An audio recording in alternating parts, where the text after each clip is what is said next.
contrary to what tech bloggers would have you believe, the success of Apple's iPhone has little to do with ecosystem lock-in, App Store exclusives, or the latest smartphone features. Market dominance like this is a predictable and recurring pattern in business, and it does not rely on any of those things. Hey, it's Rick Kettner here. Let's talk about Apple's iPhone and its dominant position in the US market. It's been at the top for a very long time now, and all signs indicate that will continue to be the case well into the future. Now, if you talk to technology enthusiasts, they will offer up all kinds of reasons and explanations for why the iPhone continues to be so dominant. And these reasons tend to evolve over time and change depending on what is happening in the market at that particular moment. So historically, they've offered up reasons like better cameras, faster processors, iMessage lock-in, App Store exclusives, ecosystem lock-in, and perhaps most popular of all, Apple's incredible marketing. But while some of those things almost certainly play a role, they do not fully explain Apple's consistent dominant position in the US market. So in this episode, we're going to take a look at things from the business perspective. Why is the iPhone so dominant? Why is Samsung the only brand to put up a decent fight? And perhaps most interesting of all, why isn't the iPhone as dominant in international markets? To answer these questions, we're going to explore three powerful insights from a book that was first published back in 1993, over a decade before the original iPhone was announced. The book is called The 22 Immutable Laws of Marketing by Al Ries and Jack Trout, and it helps to explain exactly why Apple has been so dominant in the US market. Let's begin with insight number one. Results are driven by perceptions, not products.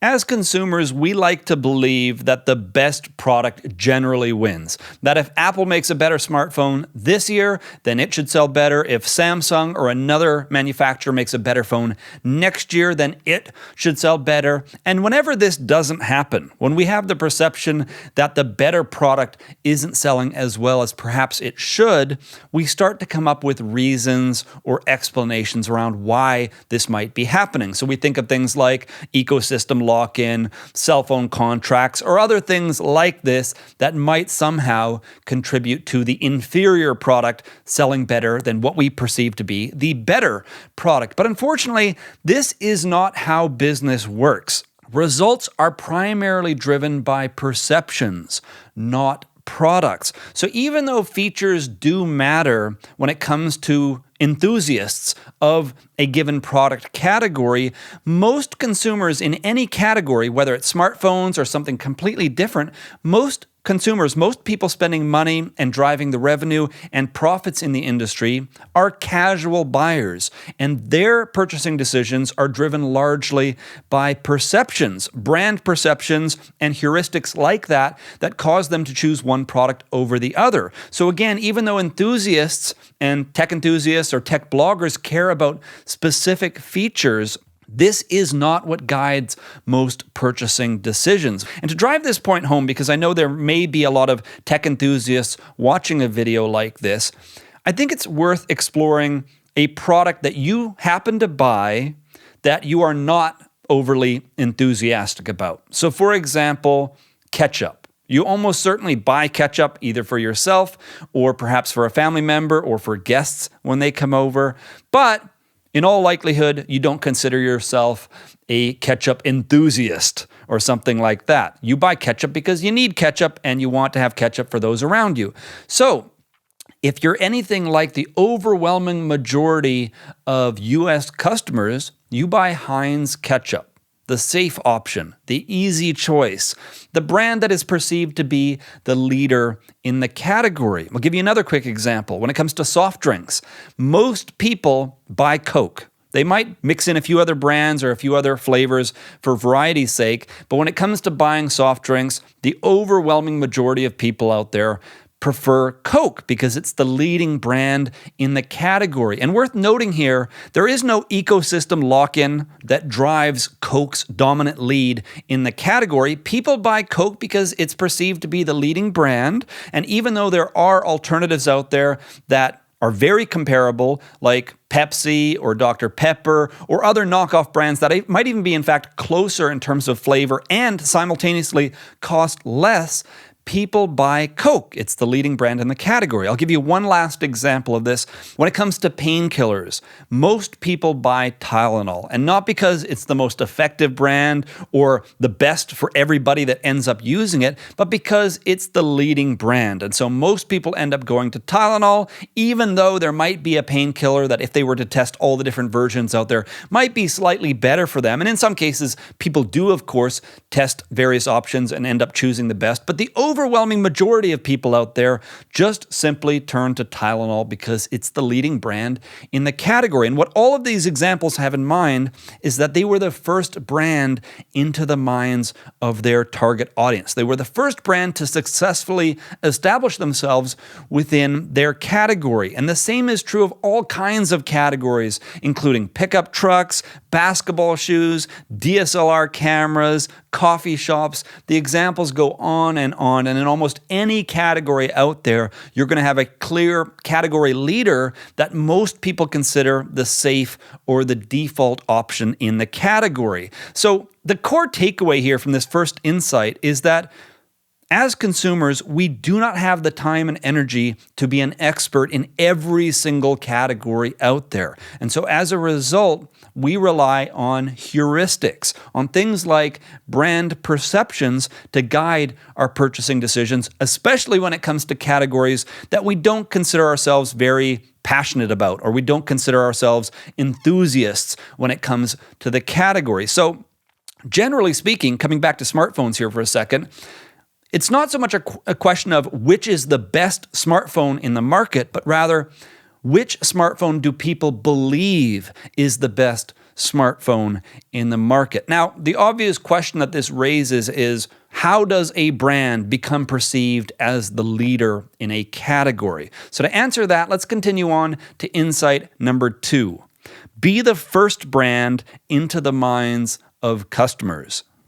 Generally speaking, the first brand to successfully establish themselves within a new category, they become the leading brand in the category. So if we go back through the history of cell phones, the flip phone was first introduced to us by Motorola. They became the leading brand in that particular category.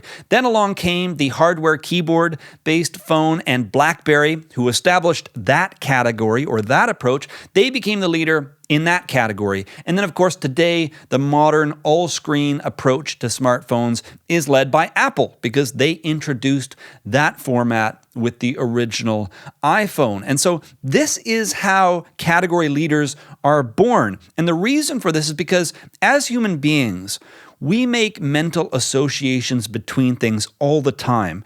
And when it comes to product categories, we tend to link them with specific brands. So when we think of the category, we think of the brand that we most closely associate with that category. And once we establish a connection like this, we rarely change our minds. So as the book explains, it's better to be first than it is to be better. It's better to be the very first brand to make this connection in the minds of your target audience than to come along later and to try to convince people that you now have a superior solution and that they should change their association. And this might sound kind of crazy, but this is how our brains work, especially when we are not category enthusiasts. People that absolutely love a specific category, they might be more likely to take in new information, to adjust their preferences, and to change this kind of association.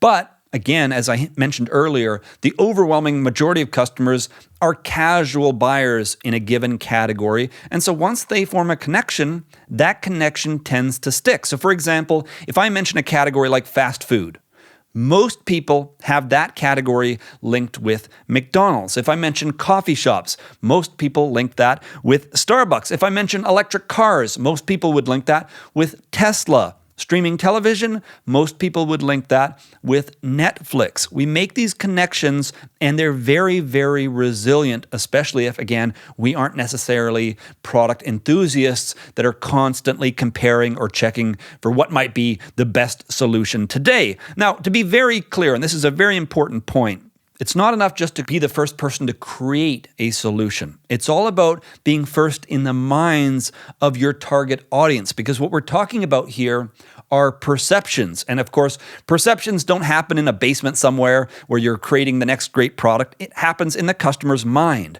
And so it's not enough just to create something.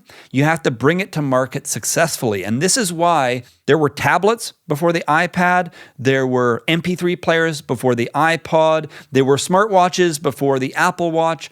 And even still, the iPad, the iPod, and the Apple Watch, they're becoming the leading brand in their category because they are successfully establishing their brand in the minds of customers. So again, not enough just to be first, you have to be first in the minds of your customers.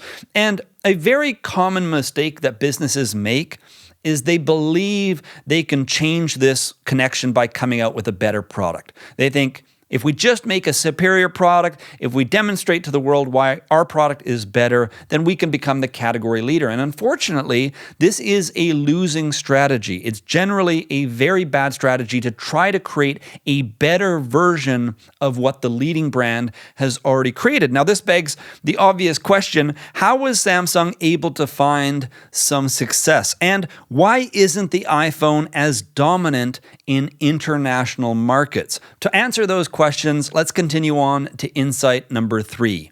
Non-leading brands have 3 options.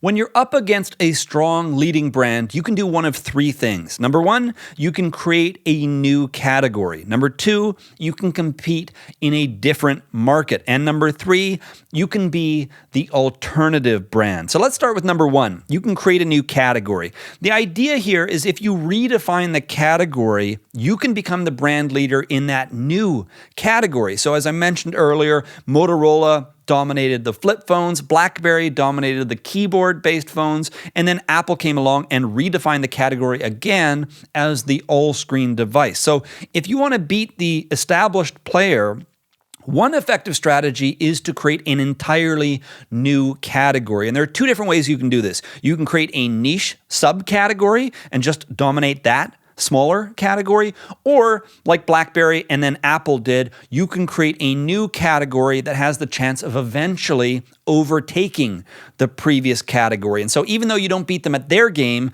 you redefine the game, and then that new approach becomes the dominant approach, and now you're the global leader in the larger category. So that's the first approach. The second is to compete in a different market.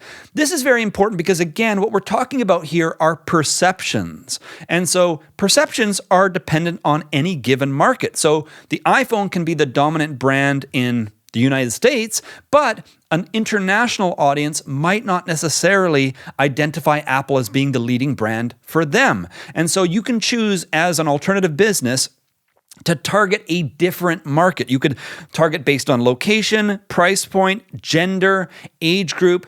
The idea here is to identify a gap in the leader's strategy. You want to find an audience for which they are not currently identified as being the leading option with that particular group. Because again, this is about perceptions. So even if the iPhone is the dominant option in, let's say, the US or in North America, well, what of course a lot of Android manufacturers did is they found different markets that weren't yet aware of the iPhone, or at least weren't convinced the iPhone was the right solution for them, and they became the dominant brand for that particular audience, effectively creating a new category, but in this case it's more tied to location or price point or something like that. Now, the third option is to be the alternative brand.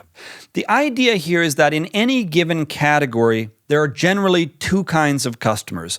Those that want to buy from the leader and those that do not want to buy from the leader. So there's room for a brand to come in and appeal to this second group, to become the alternative to the leading brand. Just like Pepsi to Coke or Burger King to McDonald's, there's room for a brand to come in and position themselves as the best option if you do not want what the leader is selling. And of course, this is exactly what Samsung has done. They've positioned themselves as the best option if you do not want to buy an iPhone. And they've done this in two different ways. Number one, right from the beginning, they focused on offering features and things like that Apple was unwilling to offer. So an early example would include a removable battery at the very beginning stages of the market. Eventually, they offered larger screen devices far earlier than Apple. And more recently, they've offered things like styluses, and they've maintained the headphone jack for an extra generation or two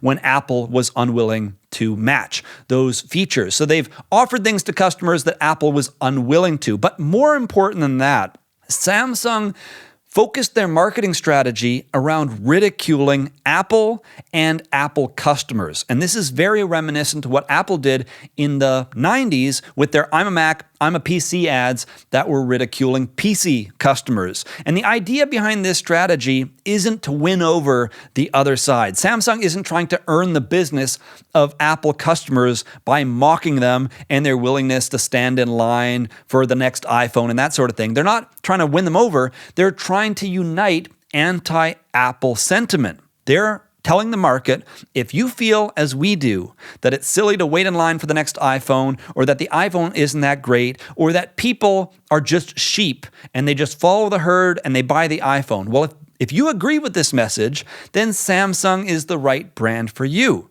They've positioned themselves as the emotional alternative to the iPhone. And as a result, they are now the brand for customers that do not want to buy from Apple.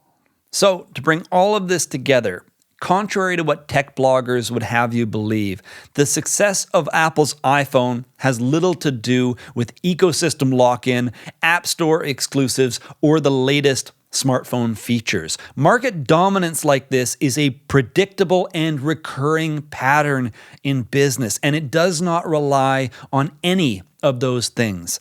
Instead, it's largely based on the advantage that leading brands get when it comes to brand perception. So if you're interested in learning more about this, I recommend that you pick up a copy of The 22 Immutable Laws of Marketing by Al Ries and Jack Trout. That's it for this episode. If you're interested in learning more about business from the best business books in the world, I recommend that you subscribe or follow my updates on social media. If you have any questions or comments about anything that we covered here, let me know in the comment section. Thank you for tuning in, and I look forward to connecting with you again in a future episode.